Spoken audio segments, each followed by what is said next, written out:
de quelqu'un qui nous aide à nous rendre disponibles à la grâce de Dieu. L'année dernière, nous avons reçu Fouad, ce diacre libanais aveugle suite à une explosion. Nous avons entendu le témoignage du curé de la paroisse Melkite de Londres, etc. Aujourd'hui, c'est Bérangère qui vient nous faire part de son engagement au service du souhait que Jésus formule à ses apôtres le jour de la résurrection. La paix soit avec vous. Vous vous rappelez qu'au jour de son élection, ce fut aussi une insistance du pape Léon de nous faire découvrir une paix désarmée et désarmante. Alors nous nous laissons désarmer, Bérangère, pour vous écouter. Est-ce que tout le monde m'entend bien ? Oui, c'est ce que je me dis. Sinon, je peux le prendre.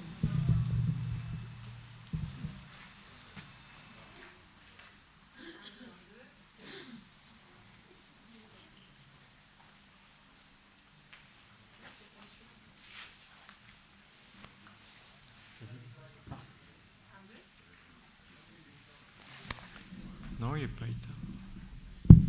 Ça marche mieux. C'est bon ? Okay. Merci.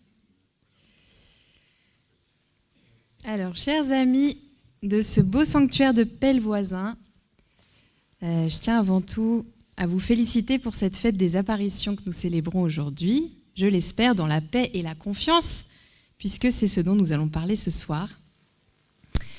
Je vais d'abord me présenter brièvement. Donc, je m'appelle Bérangère Saveliève, je suis chargée d'éducation à la paix pour la section française du mouvement Pax Christi, un mouvement d'église internationale pour la paix et la réconciliation, qui est présent dans plus d'une 50aine de pays dans le monde.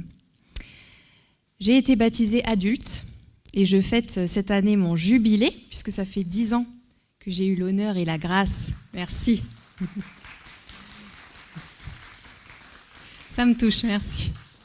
L'honneur et la grâce de recevoir le baptême à la basilique du Sacré-Cœur à Montmartre, donc en 2015. Et dans mon parcours de foi, j'ai été amenée à me former auprès de différentes communautés religieuses, notamment ignatiennes et d'inspiration de Charles de Foucault, mais aussi d'aller servir aux extrémités de la terre, comme dit la parole, avec notamment 2 magnifiques missions. Une dans le Caucase, en Kabardino-Balkarie, grâce à laquelle j'ai rencontré le Père Laurent en 2017, et une seconde mission en Sibérie, en milieu orthodoxe, en 2019-2020. Et avant ça, avant d'intégrer Pax Christi, donc j'avais travaillé pendant plus de 12 ans, et je continue à le faire, en tant que médiatrice sociale auprès de demandeurs d'asile et réfugiés politiques russophones, puisque je suis d'origine russe, et plus spécifiquement de Tchétchènes musulmans. Voilà, donc autant vous dire que j'ai eu à maintes reprises l'occasion de demander pour moi-même et pour les personnes que j'accompagnais une bonne dose de paix et de confiance. Et donc j'ai été ravie et enthousiasmée en découvrant le titre de l'intervention qu'on me proposait, qu'on avait intitulé donc « La paix et la confiance, don à demander, à recevoir et à partager ». Alors, au début, j'ai voulu spontanément corriger ce que j'estimais être une faute d'orthographe, parce que nous avions 2 noms communs, la paix et la confiance, et tout cela résumé en un seul don au singulier et non pas en des dons au pluriel. Et finalement, en creusant un peu la question, je me suis dit que l'Esprit Saint avait dû passer par là, parce qu'on va voir justement qu'on pourrait presque les unir d'un trait d'union, car la confiance ne va pas sans la paix et la paix ne va pas sans la confiance. Mais alors, la confiance en qui ? C'est la première question qu'on pourrait se poser. Spontanément, plusieurs éléments peuvent nous venir en tête. La confiance en Dieu, la confiance en soi, la confiance dans les autres. Bon. La confiance est-elle la même lorsqu'il s'agit de Dieu ou des hommes ? Et qu'est-ce vraiment que cette confiance donnée, qui est à demander, à recevoir, à partager ? Et dans ce cas-là, comment faire ? Donc vous me voyez venir, je commencerai donc mon propos par quelques éléments sur ce terme de confiance, qui nous amènera ensuite tout naturellement vers le terme de paix, vous allez le voir. Et à travers cette réflexion, nous allons tous ensemble nous réapproprier certaines étapes de l'histoire du salut pour chercher à en faire après une application dans nos propres vies personnelles et pour chercher ensuite à laisser rayonner la grâce. Donc merci d'avance pour votre écoute et prions pour que l'Esprit Saint nous accompagne et puisse nous éclairer dans notre réflexion de ce soir. Alors, il serait difficile de commencer un enseignement sur la confiance sans partir du constat très important et qu'on ne répétera jamais assez, qui est que fides, le mot latin à l'origine du mot confiance, est en fait une origine partagée qui relie magnifiquement 3 termes, confiance, foi et fidélité. Donc fides, confiance, foi et fidélité. Et cette simple origine partagée nous dit déjà quelque chose, je trouve, des réalités bibliques, qui est que bien souvent, un terme ou une révélation peut en cacher une autre, ou en tout cas en comprendre en son sein une autre, et qu'il nous faut donc toujours être prêts à élargir notre regard, à élargir notre tente, pour reprendre une expression biblique, pour nous laisser surprendre, déplacer, guider aussi par ce que Dieu souhaite nous révéler et qui passe souvent par un cheminement. Donc ici, celui de la confiance perdue de l'homme, qui, en puisant sa source dans la foi et en s'appuyant aussi sur le roc de la fidélité divine, confiance, foi, fidélité, peut engager le chemin vers un retour, vers une réconciliation. Donc pour moi, confiance, foi, fidélité est déjà en soi un parcours spirituel et la Bible va nous révéler plus en détail les étapes de ce parcours. Comment Dieu va enseigner la confiance à son peuple, comment il va travailler, exercer la foi du peuple d'Israël et comment il va montrer, prouver sa fidélité inébranlable. C'est justement ce que nous révèlent les Écritures saintes. Constatons-le, la Bible est une histoire de confiance. Dieu n'aura de cesse d'appeler son peuple à la confiance et de lui enseigner aussi la valeur de la relation de confiance qui nécessite à la fois un usage qu'il veut ajuster de la liberté humaine, mais aussi une mise en pratique d'une foi authentique et qui sera appelée, elle aussi, à une profonde fidélité qui sera éprouvée par le combat spirituel. Donc la Bible nous révèle en fait une pédagogie de Dieu qu'il applique à son peuple, mais également à nous, lecteurs de la Bible, croyants d'aujourd'hui, une pédagogie qui a pour but de nous mener justement au rétablissement, à la restauration, shalom, d'une confiance totale, d'une confiance absolue en Dieu, semblable à celle qu'il exultera ensuite dans la personne de son Fils, Jésus-Christ, qui est l'image de cette confiance parfaite et du rétablissement du lien parfait entre l'homme et Dieu. Donc je vous inviterai aujourd'hui ou demain, en fonction du temps d'adoration et de ce que ça vous inspire, à prendre un temps d'intériorité et peut-être de relecture de votre vie pour laisser l'Esprit Saint vous faire découvrir justement quelles ont été les leçons de confiance, vos leçons de confiance, celles que Dieu jusqu'à présent a voulu vous donner à travers les événements ou peut-être les épreuves de votre vie. Et j'espère que cet exercice vous amènera à un gain de confiance justement dans votre cœur sur le fait que nous sommes tous conduits sur le bon chemin, comme disent les psaumes, et que nous, chrétiens, nous avons l'avantage de connaître la fin du chemin, puisque Dieu mènera tout à son accomplissement. C'est la promesse des Écritures et elle s'applique aussi à nos vies personnelles. Donc depuis Adam jusqu'à Jésus mort et ressuscité, chaque histoire biblique peut comprendre en son sein une leçon de confiance, un enseignement, à travers lequel, et c'est ce qui est le plus important pour nous au final, nous est révélé le vrai visage de Dieu, le vrai visage du Père. Donc ce que je voudrais vous proposer dans cette exploration du terme de confiance, ce serait de faire dans un premier temps une petite traversée biblique qui, vous allez le voir, a été un peu construite comme une litanie de Pâques, où on va retracer l'histoire du salut, mais en étant plus particulièrement attentif justement aux leçons de confiance données par notre Dieu et aux questions que peuvent nous poser ces épisodes successifs à nous croyants d'aujourd'hui sur l'image de Dieu qui y est associée, et sur la propre image de Dieu que nous avons. Voilà, donc si vous êtes prêts, je me lance. Ça va demander un petit peu de patience parce que le salut ne s'est pas construit en un jour et que la Bible est un peu longue. Mais vous allez voir que chaque épisode comporte une leçon différente et complémentaire. Et je vous invite vraiment, c'est un peu ignatien, mais à noter ce qui vous touche. Notez ce qui vous touche pour aujourd'hui et peut-être à le méditer pour, après, pendant l'adoration, pour en tirer le maximum de fruits. Alors, commençons notre parcours en Éden qui nous fait découvrir ce que Dieu a souhaité pour l'humanité dans son plan parfait dès le commencement.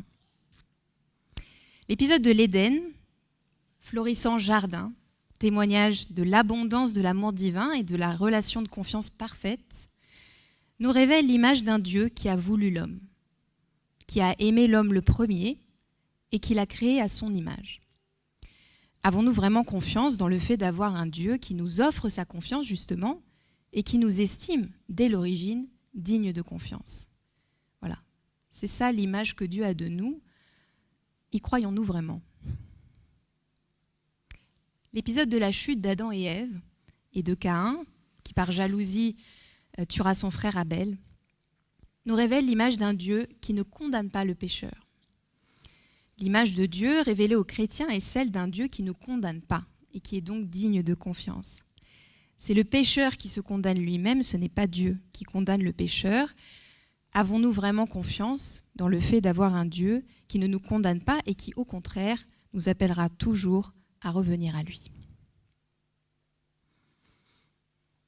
L'épisode de Noé, qui renouvelle l'humanité à travers ce terrible déluge qui vient submerger toute la terre, nous révèle l'image d'un Dieu qui décide de ne plus utiliser sa toute-puissance pour dominer ou écraser l'homme, mais qui va chercher à se mettre à son niveau, au point de lui envoyer son Fils unique. Avons-nous vraiment confiance dans le fait d'avoir un Dieu qui ne nous écrasera pas, mais qui, dans la toute-puissance de son amour, respectera toujours profondément notre liberté? L'épisode de la tour de Babel, où les hommes tentent d'atteindre les cieux en construisant une tour immense, image de nos désirs de domination, de pouvoir démesuré, de vouloir nous élever par nos propres moyens aussi parfois. Cet épisode nous révèle l'image d'un Dieu qui, face à l'illusion de la toute-puissance humaine, va enseigner justement à son peuple le sens réel, d'après les critères de Dieu, de ce qu'est une grande nation. Et il va le faire notamment à travers la figure d'Abraham, qui vient juste après l'épisode de la tour de Babel. Abraham, à qui il va justement promettre de devenir une grande nation, et comment? Par l'alliance avec Dieu et non pas par ses propres forces. C'est-à-dire que c'est Dieu qui élève et il n'attend pas de l'homme qu'il prenne la place de Dieu, mais qu'il ait foi en Dieu. Abraham est le père de la foi, que l'homme s'ancre profondément dans sa condition de créature et donc reste dans l'humilité et dans l'adoration. Avons-nous vraiment confiance dans le fait d'avoir un Dieu qui peut nous enseigner la vraie grandeur à ses yeux, qui implique souvent le renversement des valeurs prônées par le monde?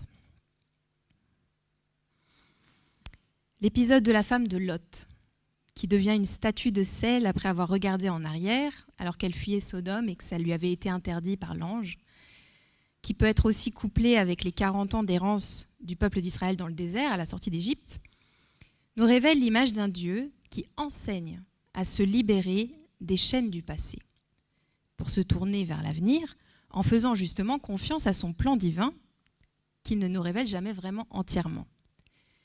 Avons-nous vraiment confiance dans le fait d'avoir un Dieu qui nous veut libres, sans entrave du passé, et qui nous conduit, comme nous le disions tout à l'heure, par le bon chemin?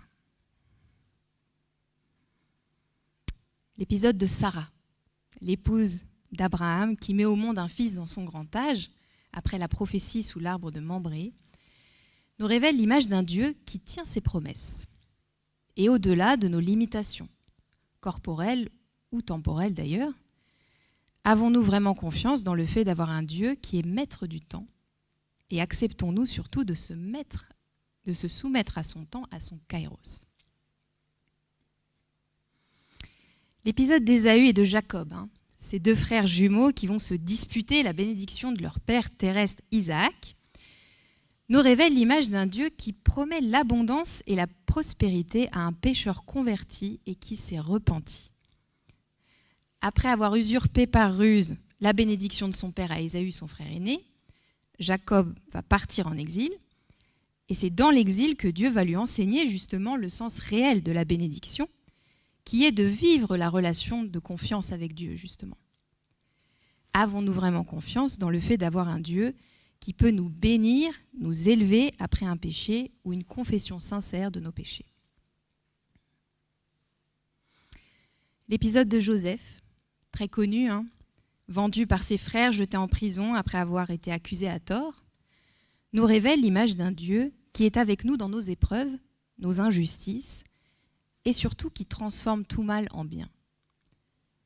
La bénédiction n'est pas limitée à nos circonstances. Dieu peut très bien offrir une grande liberté intérieure à quelqu'un que les hommes ont souhaité priver de liberté, ou incliner le cœur, comme ce fut le cas de Joseph, d'un gardien pour celui qu'il a choisi, pour son élu qu'il défend, pour lui faciliter la tâche. Avons-nous vraiment confiance dans le fait d'avoir un Dieu qui ne nous abandonne jamais? L'épisode de Moïse, libérateur du peuple d'Israël après 400 ans d'esclavage en Égypte, nous révèle l'image d'un Dieu compatissant. Compatissant des opprimés, qui peut intervenir dans des situations désespérées avec de grands prodiges. Avons-nous vraiment confiance dans le fait d'avoir un Dieu de l'impossible? L'épisode de Gédéon, ce vaillant guerrier du plus petit clan de la plus petite tribu de Manassé, appelé par Dieu à combattre un ennemi très puissant, nous révèle l'image d'un Dieu qui combat pour nous, d'une part, et qui se révèle à travers notre faiblesse, d'autre part. Dieu n'est pas freiné par nos limitations physiques, nos circonstances. Au contraire, plus nous sommes vulnérables et plus nous pouvons compter sur sa force à lui pour nous en sortir. Avons-nous vraiment confiance dans le fait d'avoir un Dieu qui vient au secours de notre faiblesse? L'épisode de Ruth, cette femme moabite étrangère, venue s'installer en Israël par grande fidélité à sa belle-mère, nous révèle l'image d'un Dieu qui protège les humbles et les immigrés, qui leur fait trouver la faveur des puissants pour faciliter leur intégration et leur survie lorsqu'ils restent fidèles. Avons-nous vraiment confiance dans le fait d'avoir un Dieu qui récompense ceux qui quittent tout? Et ça pourrait faire écho aussi dans le Nouveau Testament à la question posée à l'homme riche: avons-nous suffisamment confiance en Dieu pour quitter nos sécurités? L'épisode de l'élection de David par le prophète Samuel, choisi parmi tous ses frères comme futur roi d'Israël, alors qu'il était le plus jeune et qui ne correspondait pas vraiment aux critères humains, nous révèle l'image d'un Dieu qui ne juge pas d'après l'apparence, le milieu social, l'âge, la place dans la fratrie, mais qui juge d'après la disposition de cœur. Avons-nous vraiment confiance dans le fait d'avoir un Dieu qui nous connaît mieux que nous-mêmes et qui peut nous choisir pour une mission noble alors qu'on ne s'en sent pas digne ou à la hauteur? L'épisode du prophète Nathan, qui réprimande le roi David après son péché avec Bethsabée, qui entraînera quand même l'assassinat de son mari Urié, nous révèle l'image d'un Dieu qui nous conduit et ne nous laissera pas nous perdre. Avons-nous vraiment confiance dans le fait d'avoir un Dieu qui activera notre conscience et nous enverra aussi des personnes pour nous rendre la vue lorsque le péché nous aveugle? L'épisode d'Esther, cette orpheline qui devient reine au palais du roi, nous révèle l'image d'un Dieu qui prépare nos places. Dieu nous précède toujours et nous garantit que ce qui nous est destiné ne pourra pas nous être dérobé. Avons-nous vraiment confiance dans le fait d'avoir un Dieu qui a un plan pour chacun, un plan unique et qui ne peut nous être volé, qui participera aussi à une œuvre de salut pour d'autres, une œuvre qui nous dépasse? L'épisode de Job, cet homme juste qui va subir les pires souffrances, nous révèle l'image d'un Dieu qui, par son silence, parfois, nous aide à révéler le cœur de ceux qui nous entourent et à nous faire découvrir que les vrais amis compatissent à nos peines en silence, sans nous juger. Avons-nous vraiment confiance dans le fait d'avoir un Dieu qui souhaite pour nous la vérité et donne aussi un fruit mystérieux dans nos souffrances? L'épisode de Jérémie, ce prophète qui prône la capitulation du peuple en plein siège de Jérusalem et qui est donc considéré comme un traître par les princes qui veulent le tuer, nous révèle l'image d'un Dieu qui agit selon ses propres voies, qui peuvent paraître parfois folies pour les hommes. Avons-nous vraiment confiance dans le fait d'avoir un Dieu qui peut donner un fruit de justice, même après ce qui semble aux yeux des hommes un échec ou une lâcheté? Dieu testera notre obéissance dans de telles situations.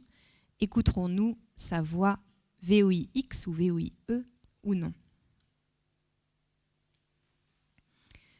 L'épisode du prophète Néhémie, mandaté par Dieu pour aller reconstruire les portes de Jérusalem et qui rencontre une grande adversité, nous révèle l'image d'un Dieu qui nous soutient face à tout type d'obstacles dans nos missions. Avons-nous vraiment confiance dans le fait d'avoir un Dieu qui nous donnera la force d'accomplir jusqu'au bout ce qui nous a été confié, malgré toutes les tempêtes, les difficultés, les entraves humaines? Ne nous étonnons pas de rencontrer dans nos vies des situations qui lui permettront de nous prouver ça. L'épisode du prophète Osée, qui s'offusque devant l'infidélité du peuple et qui proclame que Dieu appellera son épouse infidèle à venir au désert pour qu'il puisse reconquérir son cœur qui s'est éloigné, nous révèle l'image d'un Dieu qui reste fidèle malgré le péché de l'homme, ses idoles, ses détours parfois. Avons-nous vraiment confiance dans le fait d'avoir un Dieu qui nous aime de manière inconditionnelle? Ne nous étonnons pas de nos éloignements, mais acceptons toujours les appels à revenir dans l'amour. L'épisode d'Anne et de Zacharie, les parents du prophète Jean-Baptiste, nous révèle l'image d'un Dieu qui répond aux prières des suppliants, de ceux qui cherchent le royaume avant leurs propres intérêts. Avons-nous vraiment confiance dans le fait d'avoir un Dieu qui exerce nos prières si elles sont alignées à sa volonté? N'oublions pas de rendre grâce pour chaque prière exaucée dans le secret de nos vies. L'exemple de notre bien chère Vierge Marie, honorée dans cette maison, qui au pied de la croix assiste à la torture, à la mort de son Fils bien-aimé, nous révèle l'image d'un Dieu qui donne la force pour porter nos croix et l'espérance du salut pour voir au-delà des circonstances immédiates. Avons-nous vraiment confiance dans le fait d'avoir un Dieu qui peut renforcer notre foi au moment des épreuves et nous rendre conformes à l'image de son Fils, même dans les moments extrêmes? Et enfin, la venue du Christ, du Messie, incarné parmi les hommes, mort sur la croix, ressuscité, nous révèle l'image d'un Dieu qui se fait proche de nous et qui est vainqueur de la mort et du péché, de tout ce qui voudrait détruire l'homme et de tout ce qui est le plus vil en lui. Avons-nous vraiment confiance dans le fait d'avoir un Dieu qui nous accompagnera aussi dans notre passage vers la vie éternelle?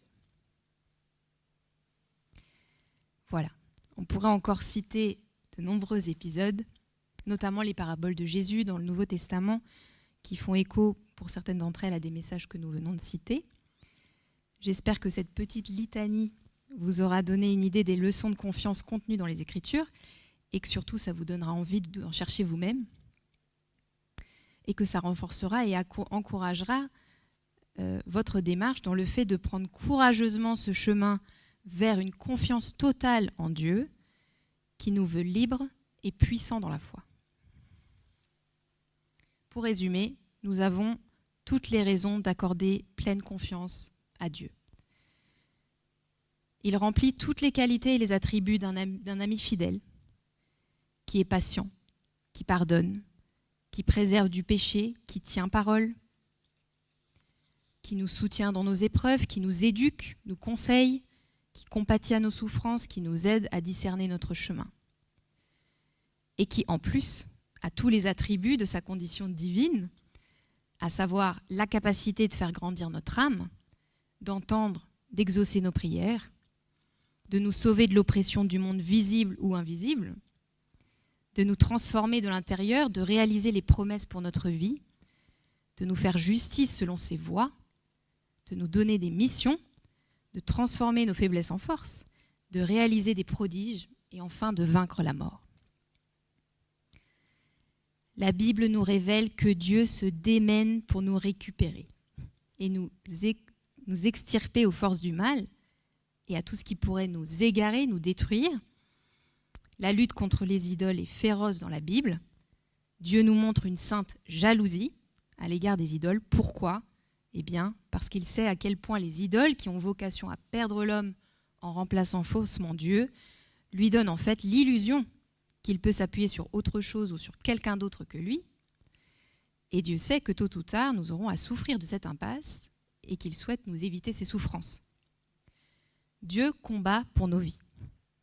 Et pour que nous lui appartenions pleinement, donc collaborons de tout notre cœur à ce cri d'amour de Dieu et acceptons de revenir à lui entièrement dans une confiance absolue.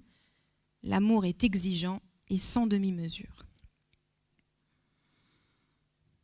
Alors, ce que nous pouvons demander dans la prière, parce que le titre de cette conférence comprend aussi des verbes, dont le verbe « demander ». Nous pouvons demander une grâce de confiance. Et j'en ai reçu une ici, à Pelle-Voisin, en 2021, donc je peux témoigner du fait que de telles grâces existent. Merci Vierge Marie. Mais surtout, allons plus loin et osons demander que l'Esprit Saint nous accorde une grâce d'abandon. L'abandon est la disposition de cœur qui plaît à Dieu, parce que l'homme exerce déjà, quand il s'abandonne au quotidien, cette confiance de l'enfant qui attend tout de son Père. Acceptons de ne plus dépendre que de lui. Alors, en ce moment, je suis en train de relire Avec Dieu au Goulag, un ouvrage du père jésuite Walter Sitchek, que je vous recommande d'ailleurs vivement à la lecture si vous voulez exercer votre confiance, parce qu'il a un parcours spirituel assez exceptionnel en ayant vécu dans des conditions extrêmes de captivité en Union soviétique, et qui nous fait l'honneur de partager avec nous sa vocation dans ce livre, l'évolution de sa confiance en Dieu justement, et l'approfondissement de sa foi à travers ce qu'il a vécu. Et je trouve ça toujours édifiant de s'inspirer de ceux qui ont reçu des grâces et de pouvoir s'inspirer des leçons qu'ils en tirent. Donc dans cet ouvrage, le Père il exprime très clairement que la clé de son itinéraire spirituel a été justement d'apprendre à ne dépendre plus que de Dieu seul. Quand il ne pouvait plus compter ni sur l'Église pour le protéger, ni sur ses amis, ni sur sa famille, ni sur ses propres forces qu'il va éprouver jusqu'au bout quand il va avoir des interrogatoires à n'en plus finir, il explique très bien comment Dieu l'a conduit à recevoir cette nouvelle liberté intérieure en acceptant de s'abandonner totalement à la providence et en acceptant aussi de trouver dans les circonstances quotidiennes la volonté de Dieu et d'y collaborer pleinement, quelle qu'elle soit. Il me semble que notre chère Estelle nous a aussi révélé, à travers son histoire, que l'abandon est la porte étroite qu'il nous faut prendre chaque jour pour collaborer à l'œuvre de Dieu. Donc cette demande de nous rendre plus attentifs à sa présence qui nous englobe, qui nous accompagne, rappelons-nous du nom sacré de Dieu, « Je suis », qui nous englobe pour ne jamais perdre de vue que Dieu est éternel et qu'il nous invite à une alliance de chaque instant avec lui. Alors, après avoir commenté ce terme de confiance, je vais passer maintenant au terme de paix. Et l'abandon fera une transition parfaite, puisque de fait, l'abandon produit un fruit qui est justement celui d'une paix durable pour l'âme. Et nous allons explorer ensemble ce terme de paix qui, vous allez le voir, est aussi très riche pour mieux connaître Dieu et son désir d'alliance avec les hommes. Alors, comme nous l'enseignons à Pax Christi, la paix a plusieurs dimensions. Elle en a plus exactement 4, d'après notre pédagogie, qui s'organisent autour de cercles concentriques.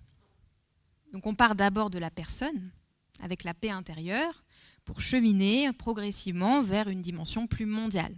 Donc on a la paix intérieure, la paix dans les relations, la paix en société et la paix dans le monde. Et dans son sermon sur la montagne, le Christ lui-même nous indique un chemin de bonheur évangélique à travers le fait de devenir artisan de paix. Et on ne peut pas devenir une bénédiction pour d'autres sans avoir fait un travail sur soi qui nous permet d'être nous-mêmes porteurs d'une paix profonde qui sera à la fois notre ancrage pour vivre parmi les autres, mais qui sera aussi une source où pourront venir s'abreuver des âmes en demande de paix. Et croyez-moi, il y en a beaucoup. Alors, comment participer activement à faire gagner du terrain à la paix dans toutes les dimensions de notre vie ? Comme je le disais, ça commence par la paix intérieure, qui pose forcément la question du combat spirituel et de la gestion de nos traumatismes et de nos conflits. Notre chapelle intérieure, le siège de notre cœur, est parcouru par toutes sortes de pensées, d'émotions, de sentiments, d'inspiration et d'intuition. Et il nous faut régulièrement, courageusement, faire le ménage pour y maintenir une harmonie et une paix durable. Donc, premier élément, le combat spirituel. Le combat spirituel fait partie intégrante de la vie de foi. Comme nous le disions tout à l'heure, c'est la manière par laquelle Dieu va éprouver notre fidélité. Donc, il ne faut pas en avoir peur, mais il faut plutôt garder à l'esprit la phrase biblique clé pour tout combat spirituel, qui est répétée dans plusieurs épisodes bibliques, aux prophètes et au peuple d'Israël. « Je serai avec toi. Je serai avec toi. » Nous ne sommes pas seuls dans nos combats. Dieu est avec nous et Dieu nous garantit la victoire. Alors, de quel combat s'agit-il vraiment ? Eh bien, il s'agit d'analyser tout élément perturbateur qui pourrait secouer notre monde intérieur, des éléments qui peuvent se manifester à l'échelle de nos pensées ou à l'échelle de notre cœur. Pensée, cœur. À l'échelle de nos pensées, il faut être vigilant et prendre en compte plusieurs éléments qui pourraient venir nous déstabiliser. Soyons attentifs à nos mauvaises images de nous-mêmes ou à notre petit pharisianisme, comme je l'appelle, c'est-à-dire une trop grande exigence de soi ou à l'inverse, un manque d'estime de soi qui serait excessif. Soyons attentifs aussi à nos complexes, c'est-à-dire aux fausses images de nous-mêmes. Soyons attentifs à nos peurs qui peuvent nous voler notre paix et qui doivent être déconstruites ou rationalisées lorsque nous sommes dans des projections. Soyons attentifs où nous mène notre imagination. Si elle nous entraîne vers des vices, convoitise, envie, sensualité, adultère, haine, etc. Ne nous condamnons pas pour nos mauvaises pensées, mais faisons l'effort de toujours les ramener à Dieu et assainissons nos projections. Combattons également nos fausses images de Dieu, souvent inspirées par le mauvais esprit, qui voudrait nous faire croire tout l'inverse de ce que je viens de vous dire. Que Dieu est persécuteur, qu'il est affligeant, qu'il voudrait notre malheur, notre destruction et pas notre bonheur, ou bien qu'il nous aurait abandonnés. En un mot, apprenons à identifier nos pensées, à chasser les pensées mauvaises qui créent en nous en fait des mauvais fruits. Angoisse, manque de confiance, peur irrationnelle, projection dans le danger. Répondons-y avec la force de la foi par des paroles de vérité ou en rétablissant le calme dans nos passions.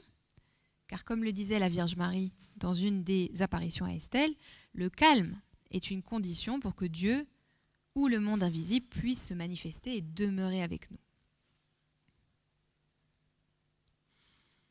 À l'échelle de notre cœur, pareil, plusieurs éléments de vigilance.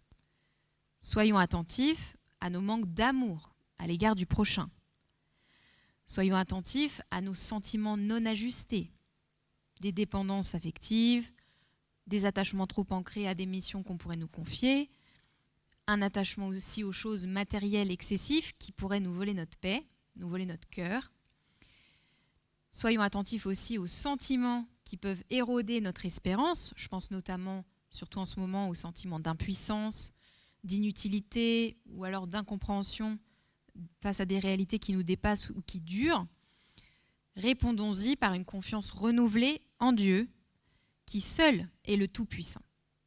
faisons le deuil de notre toute-puissance. Nous ne sommes pas tout-puissants. Dieu seul aussi connaît notre destin. Montrons-nous patients dans les épreuves d'attente, dans les épreuves de foi, dans les épreuves de purification, et qui porte sur nous aussi un regard de Père aimant, comme nous le disions tout à l'heure, qui peut différer du regard et du jugement que portent les autres sur nous. Donc référons-nous toujours au fait que Dieu porte un regard autre sur nous, qui est aimant et bienveillant. Donc ça, c'était pour le combat spirituel. Maintenant, la gestion de nos traumatismes et de nos conflits qui peuvent nous rendre prisonniers et impacter notre paix intérieure de façon grave. Alors, le traumatisme, c'est la trace d'une violence passée qui perdure dans le présent et qui n'a pas été soignée ou apaisée et qui peut donc heurter la confiance ou l'avoir abîmée ou la rendre difficile dans l'avenir. Donc, il peut s'agir d'une blessure physique ou psychologique grave dont nous avons été victimes. Donc, le traumatisme laisse des traces profondes et il se manifeste aussi de manière consciente ou inconsciente d'ailleurs, dans des comportements qui sont des symptômes, qui révèlent un mal-être qui devrait nous alerter. Donc, dans mes nombreux accompagnements avec des personnes victimes de stress post-traumatique, j'ai pu observer, par exemple, des personnes se plaignant d'un manque de sommeil récurrent, de faire des cauchemars, de méfiance injustifiée envers autrui, de déséquilibre alimentaire, de réactions disproportionnées face à des situations banales ou de l'agressivité inexpliquée. Voilà. Le traumatisme peut produire dans l'âme douleur, tristesse, colère, qui empêchent la paix de demeurer et de se répandre aussi dans la relation avec les autres ensuite. D'où l'importance de s'en occuper, de soigner, d'apaiser. Et le conflit, lui, est une violence actuelle qui s'ancre dans le temps, qui est en fait un envenimement progressif d'une relation ou d'une situation qui, n'ayant pas été traitée, a produit en nous de mauvais fruits, qui se sont mis à sournoisement remplacer la paix. Ressentiment, désir de domination, découragement, désespoir parfois aussi, un désir ou une soif de vengeance qui est très difficile à traiter et à surmonter si on ne travaille pas sur soi. Donc la personne qui vit le conflit traverse plusieurs tentations, dont celle de rompre la relation, d'écraser l'autre ou de tout quitter. La paix est menacée dans ces cas-là et il est nécessaire donc de travailler à la résolution pacifique des conflits, pour rétablir le dialogue, pour s'engager vers un chemin de pardon personnel et de réconciliation avec l'autre lorsque c'est possible. Donc vous l'aurez bien compris, pour vivre l'Éden intérieur qu'a souhaité pour nous Dieu au commencement, il nous faut régulièrement faire un état des lieux de ce qui se passe en nous-mêmes et de ne surtout pas hésiter, grâce au sacrement de réconciliation auquel vous avez accès ce soir, à libérer le cœur du poids de ces mauvais fruits qui entravent en fait notre capacité à aimer. La confession, c'est aussi ça, c'est de donner au Seigneur tout ce qui nous empêche d'aimer, pour qu'il puisse remplir notre cœur d'amour, pour qu'on puisse ensuite être des vases pour le monde. Donc libérons notre cœur de tout ce qui nous entrave et de prendre aussi les mesures nécessaires quand il s'agit des traumatismes ou du conflit pour un travail sur soi, de guérison ou d'apaisement, qui nous aidera ensuite à rétablir la paix avec nous-mêmes et dans nos relations. Donc vous l'aurez compris, la paix, c'est un combat.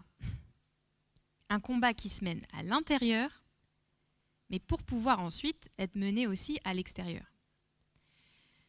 Le père Bernard Lalande, qui fait partie des figures spirituelles de notre mouvement, disait dans un de ses livres une phrase très pertinente : « La paix est don de Dieu et œuvre des hommes ». Et il se battait justement pour que les deux notions ne soient pas dissociées. Il estimait que l'Évangile appelait suffisamment clairement à incarner la paix autour de soi et que tout chrétien devait en conséquence travailler à l'instauration du royaume sur terre, le royaume de justice où vérité et paix s'embrassent, comme nous dit le psaume. Donc c'est un appel pour chaque chrétien. Et on le voit avec l'actualité brûlante d'aujourd'hui, à quel point la paix est fragile et qu'il faut donc travailler pour la faire émerger dans des zones où elle n'existe pas, ou qu'elle a été rompue, la bâtir, la consolider et la garder. Et l'un des outils sur lesquels nous pouvons nous appuyer en tant que chrétiens, et qui est un des trésors qu'offre le christianisme pour travailler à la paix, c'est le discernement. Tout chrétien est appelé à discerner. Et à discerner quoi ? D'une part, où se trouve la vérité dans ses relations, mais aussi dans les événements qui se présentent à lui et habitent son quotidien. Et d'autre part, à discerner aussi le rôle qu'il doit jouer et les appels de Dieu sur sa vie, pour répondre à des besoins, des enjeux, des appels du monde, les cris du monde, comme disait le pape François. Et cette pratique du discernement, si elle est régulière, peut vraiment aider à occuper une place juste. Répondre aussi en fonction de ce qu'on est, de ce qu'on peut faire. C'est la parabole des talents. On ne va pas pouvoir tout faire, mais on peut faire quelque chose d'efficace en fonction de ce qu'on est, de ce qu'on a dans les entrailles. Nous avons un Dieu des entrailles. Il réveille en nous des choses, il nous donne des fardeaux pour que nous puissions agir avec amour. Et ce qui est beau, c'est que plus nous discernons, plus nous serons aussi en capacité d'aider d'autres à discerner, à leur tour, pour le bien du corps entier, leur place juste, et pour que la paix devienne une œuvre collective. Donc le discernement est nécessaire, il est indispensable même, au travail de l'artisan de paix chrétien dans le monde, et il doit s'exercer et se renforcer aussi par une redécouverte du sens profond de ce qu'est la prière. Et là, je vais insister un petit peu, parce que la prière, c'est vraiment le canal privilégié du dialogue intime avec Dieu. Si nous sommes engagés dans ce chemin de retour à Dieu, de réconciliation dont nous parlions tout à l'heure, nous devrions le chercher dans la prière, qui est la source de l'alliance. Tous les prophètes, et Jésus le premier, ont passé du temps en prière. Qu'est-ce qui se passe dans la prière ? La prière est un temps d'intimité avec Dieu, où nous pouvons déjà lui montrer à quel point il est important pour nous. On lui offre notre temps gratuitement, on lui offre notre amour et de manière désintéressée. Donc c'est une mise à l'écart avec Dieu, en fait, pour lui offrir notre présence et pouvoir aussi goûter la sienne, sans forcément attendre de lui quelque chose. C'est là où c'est intéressant pour nous de travailler sur nous. Quand on retrouve un ami de longue date, on ne va pas lui demander quelque chose, on veut juste passer du temps avec lui. C'est exactement la même chose avec Dieu, voilà, d'éprouver le bonheur de se retrouver. Et ensuite, de cette relation intime et de la méditation de sa parole qu'il nous donne, qui est un don, peuvent ressortir après beaucoup de choses. Et donc, la prière, après, devient un canal pour l'action. Et dans la prière, Dieu donne la paix, comme nous l'avons dit, il faut la recevoir, donc nous la recevons dans la prière, dans cette présence de Dieu qui nous transforme profondément. Dans la prière, Dieu nous donne la force. Dans la prière, Dieu inspire des idées. Dans la prière, Dieu nous confie des missions. Dans la prière, Dieu remet en place nos priorités. Dans la prière, Dieu nous inspire la place juste que nous devons prendre, nous conduit vers telle ou telle tâche. Et dans la prière, j'ajouterais même que Dieu peut nous avertir. Donc ne négligeons pas cette salle de réunion céleste où Dieu, à travers sa parole méditée, nous instruit sur ce qu'il attend de nous comme fils et filles de Dieu. Ne refusons pas aussi à Dieu notre corps, notre intelligence, notre volonté pour pouvoir collaborer à son œuvre de salut pour tous les hommes. C'est ça l'enjeu, car l'Écriture nous le dit, il y a urgence, la moisson est abondante et les ouvriers sont peu nombreux. Alors, je voudrais citer ici un nouvel extrait de l'ouvrage dont je vous parlais, du père Walter Sitchek, qui nous montre comment a évolué sa prière à lui, dans toutes ces conditions extrêmes qu'il a traversées, et notamment quand il était à la Loubianka, qui était le siège du FSB de l'époque, le NKVD, où il subissait des interrogatoires absurdes et interminables, jusqu'à ce qu'il craque. Et d'ailleurs, il a craqué. Et donc, face à ses ennemis. Écoutez bien. Petit à petit, j'ai appris à purifier ma prière et à en retirer les éléments de recherche de moi-même. J'ai appris à prier pour ceux qui m'interrogeaient, non pas pour qu'ils finissent par voir la situation comme je la voyais, ou qu'ils découvrent la vérité afin que mes tourments arrivent à leur terme, mais tout simplement parce qu'eux aussi étaient des enfants de Dieu et des êtres humains qui avaient besoin de sa bénédiction et de sa grâce au quotidien. J'ai appris à cesser de demander plus pour moi-même et en lieu et place à offrir mes souffrances, les affres de la faim dont je souffrais, pour tous ceux qui, à cette époque, dans le monde et en Russie en particulier, enduraient les mêmes peines que moi. Fin de citation. Voilà. Apprendre à ne plus demander que pour soi-même, mais pour que l'œuvre de Dieu porte du fruit. Apprendre à ne plus prier uniquement pour que son propre sort devienne meilleur, mais pour que les souffrances, les doutes, l'attente, l'incompréhension parfois vécue puissent aussi servir à d'autres âmes. Voilà la manière dont nous pouvons participer au désir de salut de Dieu pour tous les hommes. Alors, je ne suis pas en train de dire qu'il ne faut pas prier pour soi-même, qu'il ne faut pas prier pour ses proches ou des situations qui nous coûtent et qui sont difficiles. Au contraire, ces prières-là, en fait, elles établissent la relation de confiance avec Dieu, le dialogue, et elles sont un socle, elles sont une sorte de fondement.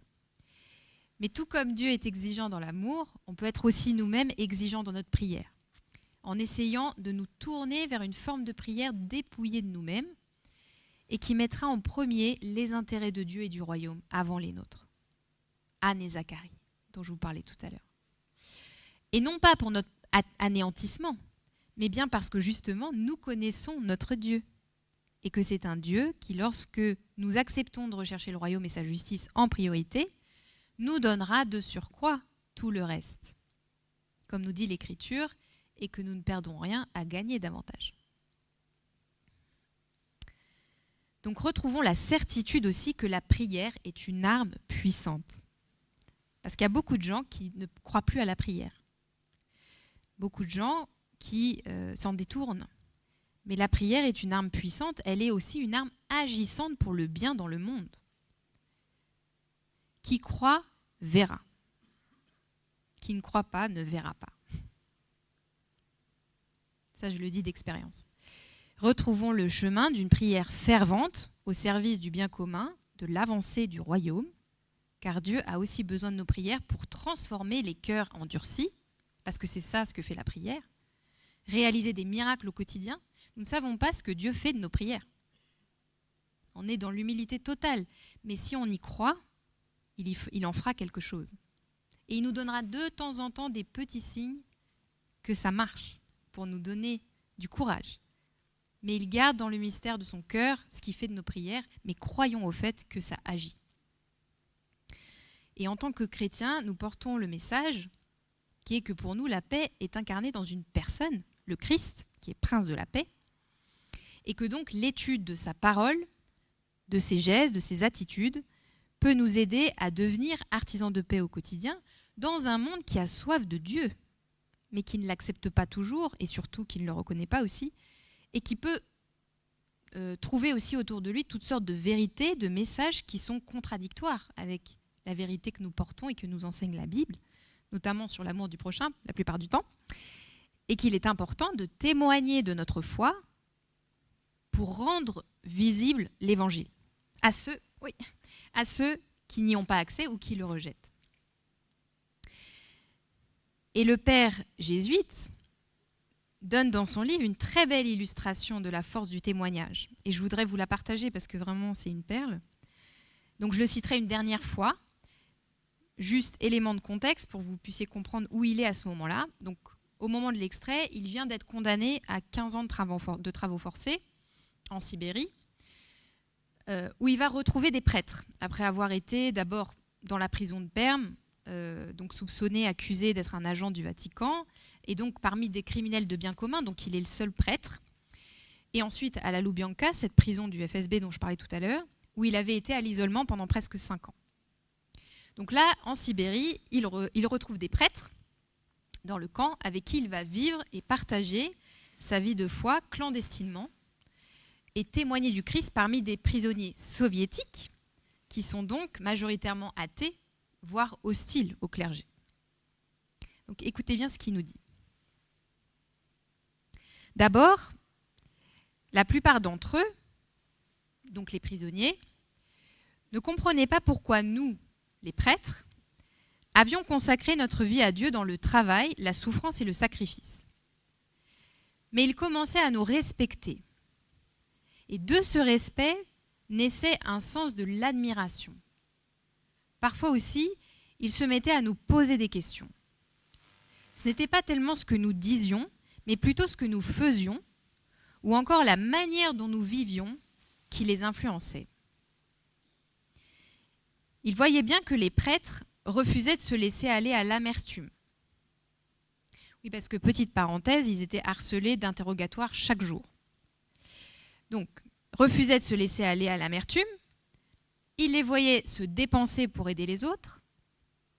Ils les voyaient jour après jour se donner au-delà de ce qui leur était demandé, sans se plaindre, sans penser d'abord à eux-mêmes, sans regarder à leur propre confort, ni même à leur propre sécurité. Ils les voyaient se rendre au chevet des malades, auprès des pécheurs, même auprès de ceux qui avaient abusé de leur confiance ou qui les méprisaient. Si un prêtre manifestait de l'intérêt pour ces gens-là, se disait-il, c'est qu'il devait bien croire en quelque chose d'autre, qui le rendait humain et le rapprochait de Dieu. Et c'est précisément cette qualité qui les faisait rechercher une nouvelle relation à Dieu, qui les aidait à se réconcilier avec sa loi et avec leur propre conscience. Fin de citation. Voilà, donc ne doutons pas de la puissance du témoignage de vie, qui peut en fait rendre visible aux yeux des autres le visage du Christ. Je prends des risques. Le visage du Christ et par lui le visage du Père, qui souhaite en fait nous utiliser comme instrument pour ramener des âmes à lui. Oh. Je suis un peu attaquée, excusez-moi. C'est une mission absolument magnifique que de se laisser utiliser pour témoigner de la bonté, de la tendresse, de la justice, de la vérité de Dieu dans tous les milieux où nous sommes amenés à œuvrer et où la charité que nous allons montrer peut faire la différence et toucher aussi des cœurs pour les inviter de manière très délicate, parce que c'est Dieu qui travaille le cœur, à reprendre le chemin de réconciliation dont nous parlions au début de cette conférence. On ne peut pas juger nous-mêmes de l'impact que nous avons sur les autres. Dieu ne nous donne pas de savoir précisément d'ailleurs ce que nous produisons chez les autres, très certainement pour nous éviter l'orgueil, mais aussi pour que la gloire lui soit rendue à lui. Mais de fait, sachez-le, accompagne toujours l'âme qui reste fidèle, l'onction de Dieu qui rend irrésistible le témoignage. La pratique des vertus est irrésistible, elle va attirer les âmes à Dieu sur la durée, par la fidélité à cette pratique, par le biais de votre visage. Tout comme le Père a souhaité attirer les hommes par le visage du Christ, Dieu veut ramener les hommes à Dieu, à lui-même. Donc croyons à la puissance du témoignage et acceptons de collaborer pleinement dans tous les environnements que nous traversons. Notre journée, c'est une série de tableaux. Dans chaque tableau, vous rencontrez des gens qui sortent et qui rentrent et qui sortent de votre vie. Qu'allez-vous faire de ces relations ? Dernier message. N'oublions pas aussi pour nous-mêmes la puissance que porte en elle la gratitude, la louange et l'action de grâce, pratiquée en toutes circonstances. Ça demande un travail sur soi énorme. C'est très exigeant, mais ça a une puissance. Tout comme l'apôtre Paul a fait retentir dans les ténèbres de sa prison des louanges à la gloire de Dieu pour rendre le Christ vainqueur de la persécution. C'est ça dont il s'agit, c'est de rendre le Christ vainqueur. Pratiquons, nous aussi, une louange qui plaira à Dieu et le rendra visible et présent à d'autres, même dans des situations très difficiles, comme dans des camps de travaux forcés en Sibérie. La gratitude, la louange, l'action de grâce portent des onctions spéciales, libèrent des grâces aussi pour d'autres. Voilà. C'est ainsi que nous rendrons un culte à Dieu sur sa montagne, qui est le signe de notre libération, à l'instar du message confié à Moïse pour le peuple d'Israël. J'espère que ce moment de réflexion vous encouragera à coopérer généreusement avec les dons du Seigneur. Soyez abondamment bénis et n'oubliez pas de pacifier le monde. Merci.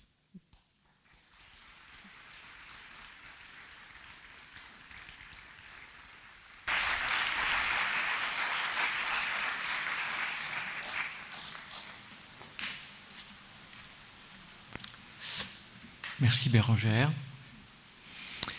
Vous nous avez longuement fait contempler une fresque biblique. Et mon Dieu, c'est le résumé. Peut-être que parmi nous, certains auraient envie de poser une question ou d'approfondir un sujet ou une référence que vous nous avez donnée. Nous pouvons nous accorder un petit moment si ce désir se manifeste.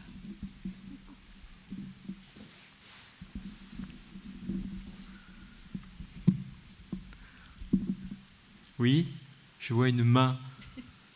Ah, il faudrait que je me déplace.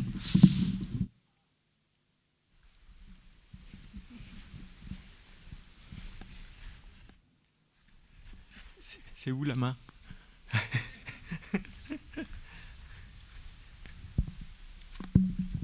Bonsoir à tous et merci pour l'intervention très intéressante. En fait, je voulais revenir sur votre intervention sur la paix. Parce que vous dites la paix procède de l'intérieur, il faut la chercher dans les relations avec les autres pour enfin être diffusée dans le monde selon votre mouvement de Pax Christi. Mais je pense que, à mon humble avis, le problème c'est comment rapporter la paix à des personnes qui cherchent constamment le conflit quand on propose la paix. C'est ça le nœud des relations avec les autres et le monde qui pose problème en ce moment. Merci.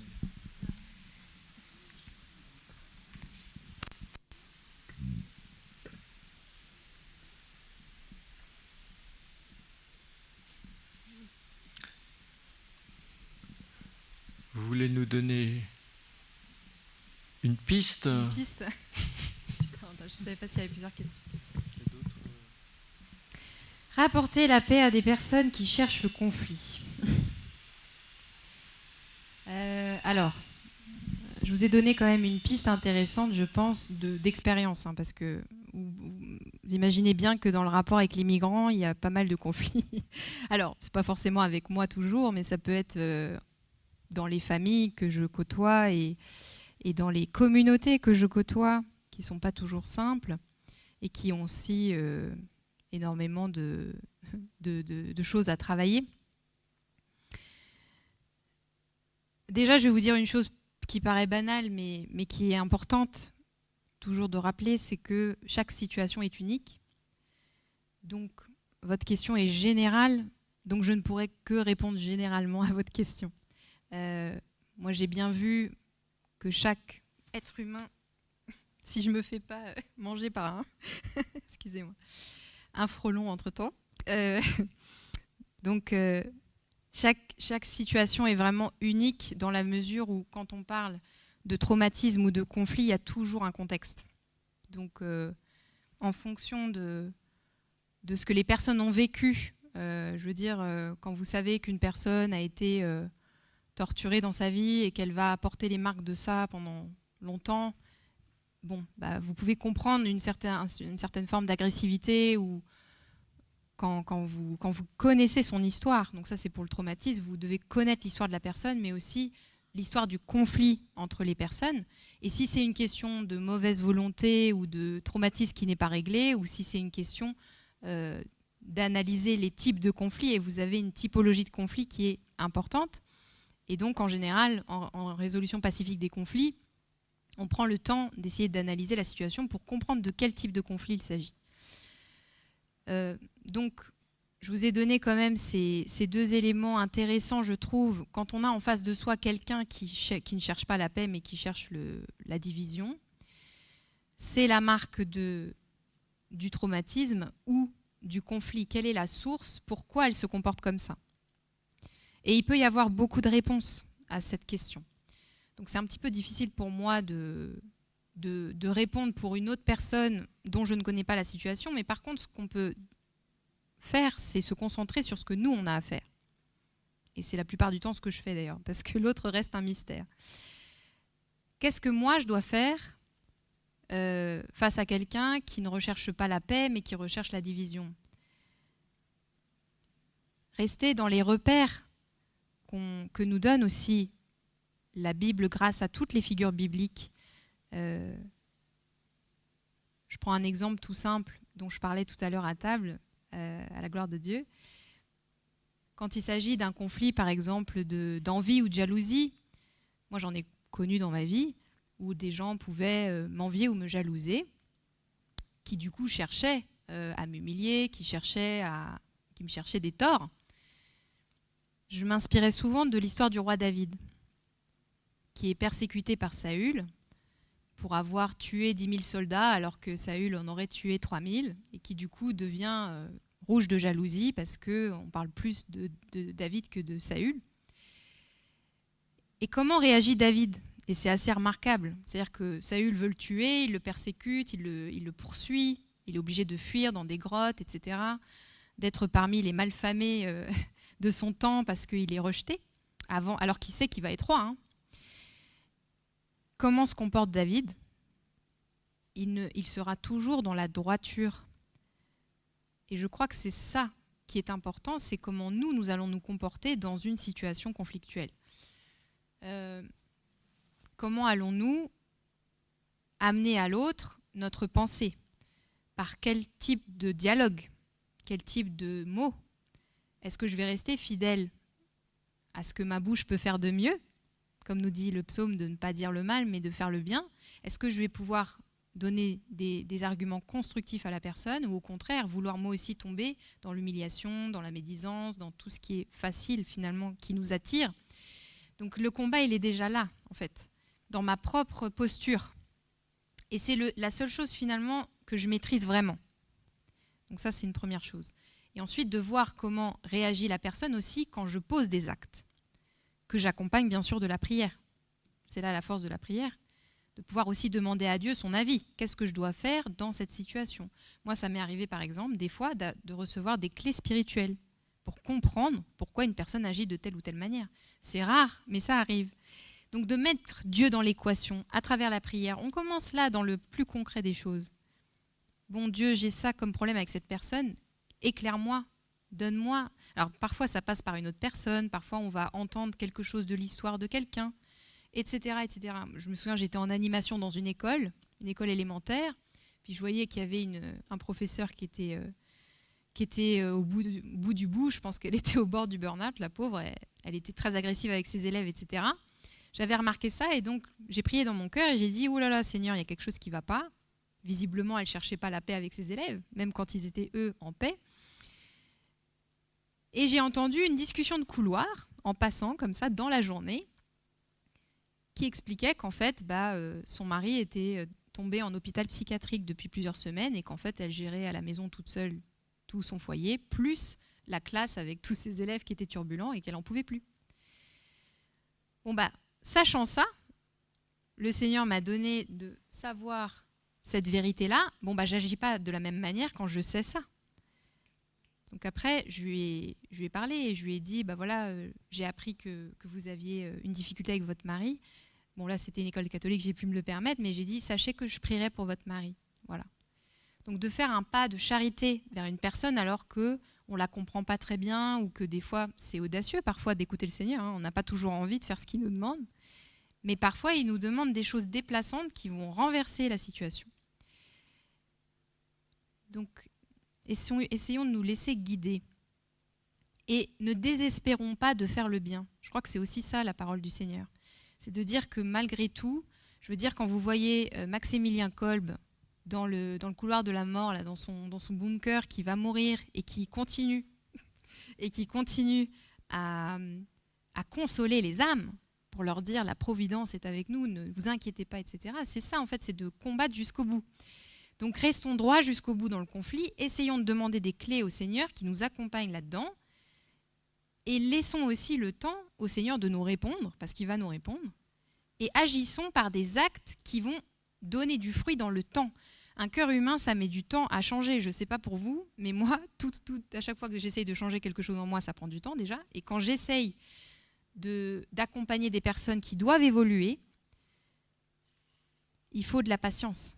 La pédagogie prend du temps. Cela dit, si vous êtes en difficulté et que vous sentez aussi que que le conflit n'est plus constructif, c'est-à-dire que vous pouvez en faire quelque chose, mais qui devient destructif, dans ce cas-là, il faut aussi vous protéger, tout simplement, et mettre de la distance avec cette personne ou ne plus dialoguer. C'est aussi sagesse, des fois, de ne pas dialoguer ou de mettre de la distance. Voilà, j'arrête là parce que je pourrais parler des heures. Merci. Je vais laisser parler le Seigneur.